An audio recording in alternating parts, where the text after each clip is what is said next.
All right, so, well, maybe, as I said, maybe you've seen this before, right? This is probably quite a familiar picture here at Nyhavn. We'll see this on every guidebook and website, and postcard, and biscuit tin, or whatever it might be. You'll see this picture. This is Nyhavn. It says it on the side of it says it on the yellow building. Nyhavn simply means the new harbor. Nice and easy. That was the new square. Remember King's New Square? And this is the new harbor. The two are linked together. They are part of the same building project. A building project by King Christian IV of Denmark. He was king for more than 60 years, 1597, and he was very much the developer of Copenhagen. He did huge building projects out here to put us on the map internationally. This was part of one of his projects. He wanted to design a international market square. He wanted a place where people could bring goods from all over the world to be sold here in central Copenhagen, and then people could take goods from Copenhagen to all over the world. And so this was part of his project. He designed this canal that came up from Copenhagen Harbour up into the market square. It actually used to go a bit further than this. And so we could bring goods in and out of the inner city very, very quick. So boats could be brought, like I say, from anywhere in the world up into the city centre. They could be unloaded, their goods could be sold. Then you could load the boats up with Copenhagen goodies, and then they could be sent off around the world. So it was a very busy market, and this was a very busy port. Ships coming, staying for 2 or 3 nights while they were being unloaded, loaded, and then heading off again. And so, of course, a busy port means a lot of ships, and where you have a lot of ships, you have a lot of sailors.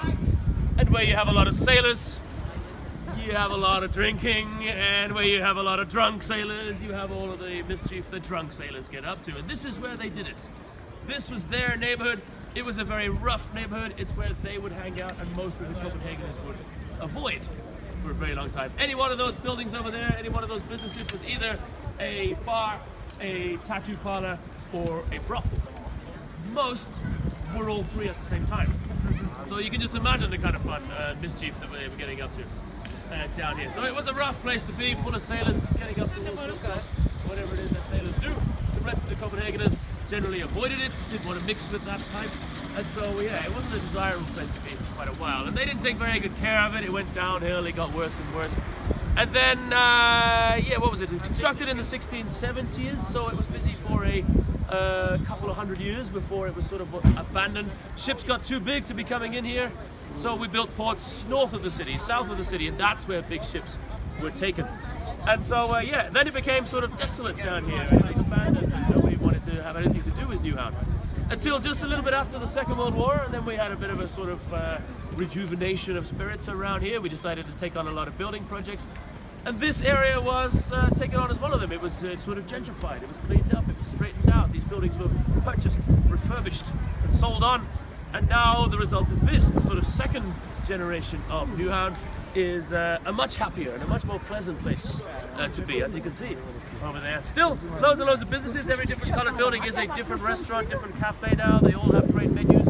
They all have various different things for eating and drinking. You can sit inside, you can sit outside. There are often street performers, there are musicians. Today there's a bit of a classic car show going on over there. There's always something happening at Nyhavn, so it's a really nice place to hang out. So I definitely recommend you try it at some point while you're here. These places are all very, very nice with different menus and all with very, very good food and drinks. It's a little bit down the expensive end of the spectrum. It's a little bit tourist priced down here sometimes, but it is good stuff to have. If you want to enjoy Nyhavn and all it has to offer, but not spend all of your well-earned travel money, think like a Copenhagener. Bring a bit of a picnic, bring a cold 6-pack of beer, bring a nice chilled bottle of wine, and just sit on the wall over here. Just get yourself a spot on the wall and start picnicking. There's no one out here just yet, but I guarantee you if the sun comes out, as the afternoon wears on, the wall will fill up with Copenhageners enjoying all the atmosphere for a fraction of the cost. That's the way to do it like a local.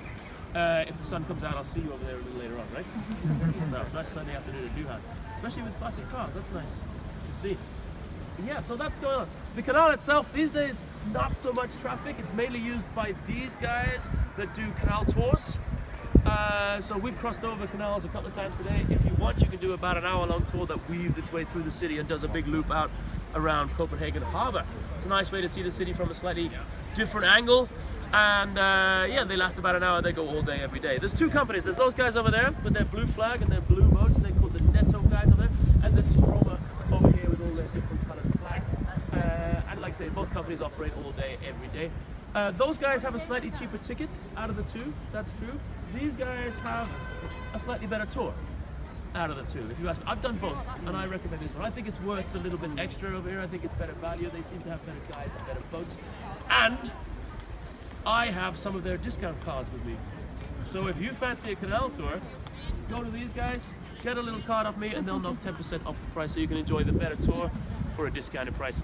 Everybody wins. I'll be very happy to dish those out at the end of today's tour. But not just yet. We still have some walking tour to go. So what we'll do now is we'll have a bit of a trek. We'll go all the way down the canal and we'll go and find Copenhagen Harbour. At the end of it, we'll cross over halfway. We'll go nice and slow. We'll get loads of lovely pictures. So let's get in.